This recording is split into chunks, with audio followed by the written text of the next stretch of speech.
Alors bonjour à tous, bienvenue sur cette présentation du CAPES externe. Je vais déjà donner quelques chiffres du CAPES externe. Alors en 2021, on avait 2920 inscrits, 671 admissibles et 321 admis. Donc on avait un ratio de 11% d'admission. Et ensuite en 2022, on avait seulement 1864 inscrits. On avait 534 admissibles, 335 admis. Donc du coup, on avait un pourcentage d'admission de 18%. Bonjour à tous, aujourd'hui on accueille Louis. Salut Louis. Salut. Est-ce que tu peux te présenter en quelques mots pour savoir qui tu es? Je m'appelle Louis, je viens de Strasbourg. J'ai passé le CAPES externe cette année que j'ai obtenu. Donc, pour résumer rapidement mon parcours, j'ai fait une licence des sciences de la vie, puis un master dans l'océanographie physique et biogéochimique à Marseille. Et ensuite, je me suis reconverti dans l'enseignement avec un master MEF, juste le M1. Et j'ai donc passé le CAPES cette année que j'ai obtenu en étant classé 7e national. Alors déjà, qu'est-ce que le CAPES externe? Qui peut le passer? Quel est le programme? Voilà. Donc, le CAPES externe, c'est le concours de l'administration qui permet de recruter les enseignants du second degré en sciences de la vie et de la Terre. Donc, qui peut le passer? Alors, il y a deux critères pour pouvoir passer le CAPES. Alors déjà, il y a les critères évidemment administratifs. Il faut être de nationalité française. Il faut jouir de ses droits civiques et juridiques. Il ne faut pas avoir d'inscription sur le casier judiciaire B2, il me semble. Donc ça, ce sont évidemment les aspects administratifs. Ensuite, l'aspect plutôt universitaire. Donc, deux types de personnes peuvent passer le CAPES. Soit les personnes qui ont déjà un Master 2, qui ont donc un titre Master 2 Bac+5, ou alors les personnes qui sont actuellement, donc cette année, inscrits dans un Master 2, quelle que soit la discipline. Donc ça, Et ça, du coup, ça a changé par rapport à l'année dernière. C'est ce qui a changé par rapport à l'année dernière. C'est la première année où ça s'est déroulé de cette façon. Donc, avant, le CAPES pouvait se passer soit si on avait un Master 2, soit si on était déjà inscrit en Master 1. Le Master 1 permettait de passer le CAPES. Maintenant, ce n'est plus le cas. Maintenant, ils ont monté, entre guillemets, le niveau du concours en voulant maintenant faire en sorte que ce soit un concours qui se passe en Master 2. Ok. C'est Et donc ce qui a entraîné. quand tu dis Master 1, c'est le Master 1 MEF. Oui, ouais. C'est Ok. ça. Et sinon, Maintenant, comment t'expliques du coup cette baisse du nombre d'inscrits en 2022? En fait, les autres années, il y avait beaucoup plus de M1MEF déjà que de M2MEF. Sauf qu'en fait, ce qui s'est passé cette année, c'est que les gens qui pouvaient passer le concours, il n'y avait grosso modo que les personnes qui avaient déjà un Master 2, comme c'était mon cas, ou alors les personnes qui avaient raté le CAPES en M1 et qui le repassaient en M2. Ce qui a fait que forcément, on a beaucoup moins de gens qui l'ont passé, alors que les autres années, on avait les M1 et les M2 MEF qui passaient le concours. Donc forcément, le nombre de personnes, que ce soit en SVT ou que ce soit dans toutes les matières CAPES, ça a forcément diminué. Et du coup, en 2023, on n'aura quand même que les M2 qui pourront le passer. Donc, on aura aussi une baisse Normalement, en d'inscrits, non? 2023, il y aura un peu plus de personnes parce que il y aura plus de M2 MEF l'année prochaine que cette année. Parce Ouais. que là, cette année, tous les M1 MEF passent en M2 MEF, alors que l'année dernière, il y avait une bonne partie des M1 MEF qui ont déjà eu leur CAPES. Donc forcément, le nombre de M2 MEF a fortement diminué. Ok. C'est quand même possible qu'en 2023, il y ait moins d'inscrits qu'en 2021, justement du fait que Mm. le MMF ne peut plus le passer. Ouais, parce que forcément, les M1 ne peuvent plus le passer. C'est ça, oui. Et du coup, il y a deux concours pour le CAPES, en fait, et le CAPES et le CAFEP. Et quelle est la différence entre ces deux concours et qu'est-ce qu'ils amènent comme résultats différents? Alors, au niveau des épreuves, c'est strictement les mêmes. C'est strictement les mêmes épreuves. Les deux écrits ce sont les mêmes en même temps. Les 2 euros, ce sont les mêmes en même temps. Ça, c'est exactement la même chose. En fait, la différence, elle va se jouer au niveau du statut de quoi vous voulez travailler. Si vous faites le CAPES, vous voulez travailler dans l'enseignement public. Vous aurez donc un statut de fonctionnaire, enseignant-fonctionnaire, et vous travaillerez dans les établissements publics qui sont gérés directement par l'éducation nationale. Si vous faites le CAFEP, c'est le certificat privé. Ça veut dire que votre objectif, c'est d'enseigner dans le privé sous contrat. Donc, en fait, ce qui se passe précisément après le CAFEP, c'est quand vous êtes titulaire du CAFEP, vous êtes affecté par votre académie, par l'éducation dans une académie, et ensuite, vous devez aller voir les chefs d'établissement des enseignements privés, de ces établissements d'enseignement privé sous contrat, et vous devez tout simplement postuler. Vous devez tout simplement postuler dans ces dans ces établissements. Et les chefs d'établissement vont, oui ou non, vous accepter pour 1 an, 2 ans, 5 ans, on va dire, c'est assez variable. C'est beaucoup plus proche du monde privé à ce niveau-là. Donc, c'est vraiment l'enseignement privé. Ça C'est, peut être aussi un CDI, quoi. oui, ça peut être, oui, ça peut être, oui, je pense, oui, ça peut être un CDI aussi. Mais peut-être pas au tout début de carrière. Enfin, je ne suis pas CAFEP, mais de ce que je sais, effectivement, c'est vraiment, en fait, quand on est CAPES, on est fonctionnaire. Donc, on a tous les avantages et inconvénients, mais surtout avantages, on va dire, comme du fonctionnaire. Et quand on est CAFEP, on n'est pas fonctionnaire. Ok. Et du coup, c'est quoi les différents avantages entre être fonctionnaire ou pas fonctionnaire? Bah, avec fonctionnaire, on a tout simplement le principe du fonctionnaire, hein, c'est qu'on a la sécurité de carrière. On ne peut pas, sauf erreur grave, évidemment, on ne peut pas être viré. On a l'assurance de faire une carrière. On a tous les avantages d'être fonctionnaire, les avantages financiers, les primes, etc.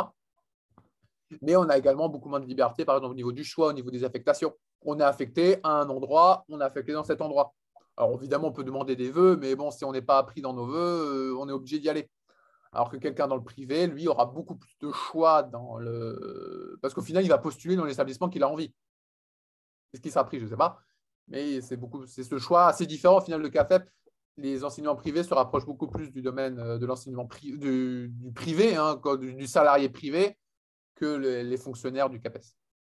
Ok. Et au niveau du salaire, c'est la même chose dans le privé et dans le public? En CAPES, on a on a un salaire fonctionnaire avec des échelons, alors qu'en enseignement privé, les salaires sont définis par l'établissement.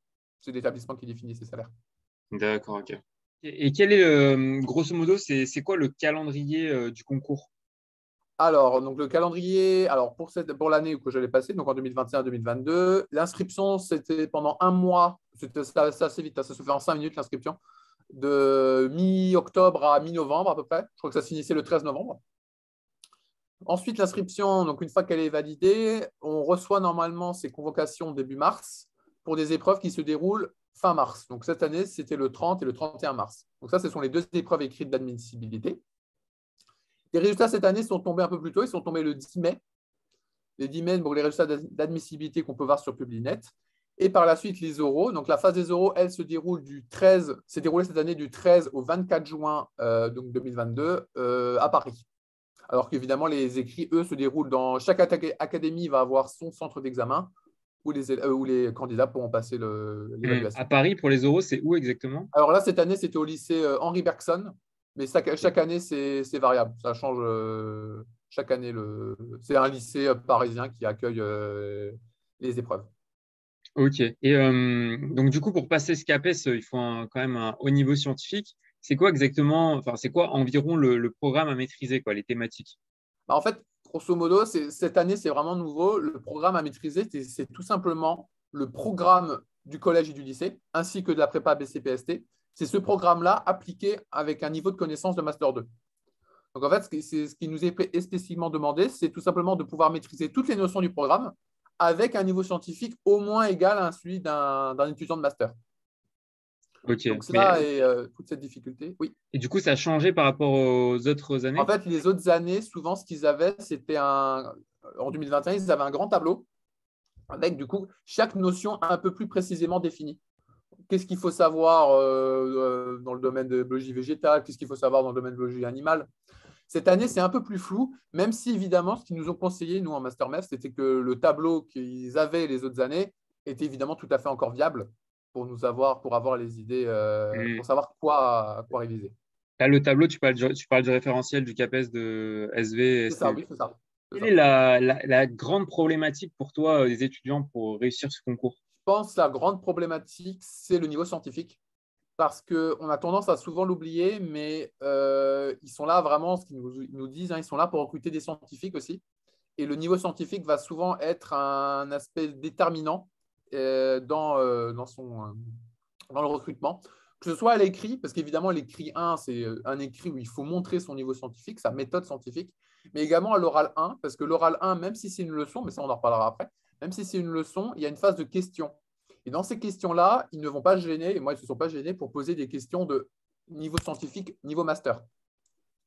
Donc, c'est vraiment cet aspect-là de connaissance scientifique qui souvent pose problème parce que ce qu'on a tendance à oublier, mais c'est que si vous faites à l'oral une erreur scientifique grossière, c'est éliminatoire. C'est grosso modo, c'est éliminatoire.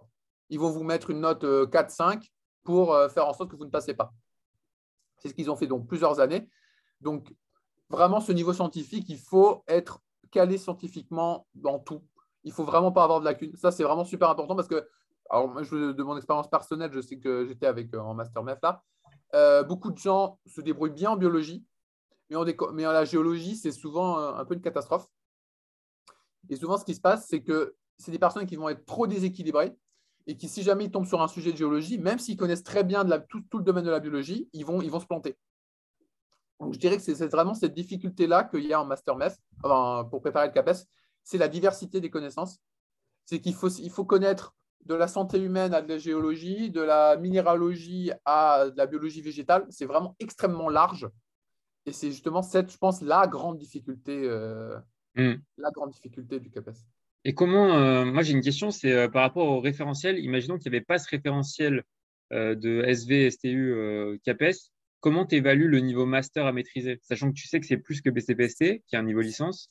Oui, c'est ça. C'est la difficulté. C'est là la difficulté, c'est que même quand on a des cours en MEF, parfois ils vont nous montrer des trucs, mais parfois on va avoir un doute, est-ce que c'est vraiment utile, est-ce que c'est pas vraiment utile à savoir? Là est toute la difficulté. Après, je pense, le plus important, je pense, enfin, à comprendre, c'est qu'il faut mieux avoir trop que pas assez, en fait. Il faut mieux avoir trop de connaissances que pas assez. Ils ne pénaliseront jamais quelqu'un qui va, dans sa synthèse, aller très, très, très, très loin. Ils ne pénaliseront pas et justement, ils vont donner des points bonus. Parce que justement, dans le barème, c'est prévu que des personnes qui font des choses qui ne sont même pas vraiment attendues dans le barème, eh ben, auront des points en plus. Par contre, si vous ne faites pas le minimum, ça, c'est sûr que vous aurez pas de points, quoi. Il faut en même temps essayer de ratisser tout le sujet, quoi. Faut pas oublier des. Ça, c'est une question de temps c'est aussi, vraiment la quoi. diversité. Là, vraiment, ça, pour le CAPES, c'est vraiment la diversité de connaissances. Il faut tout connaître. Tout. Ouais, au final, c'est un peu les mêmes conditions que l'agrég, quoi. C'est ça, oui, au final, oui. À ce niveau-là, c'est sûr que l'agrég, il y a plus de connaissances et moins de pédagogie. Mais oui, à ce niveau-là, c'est grosso modo égal.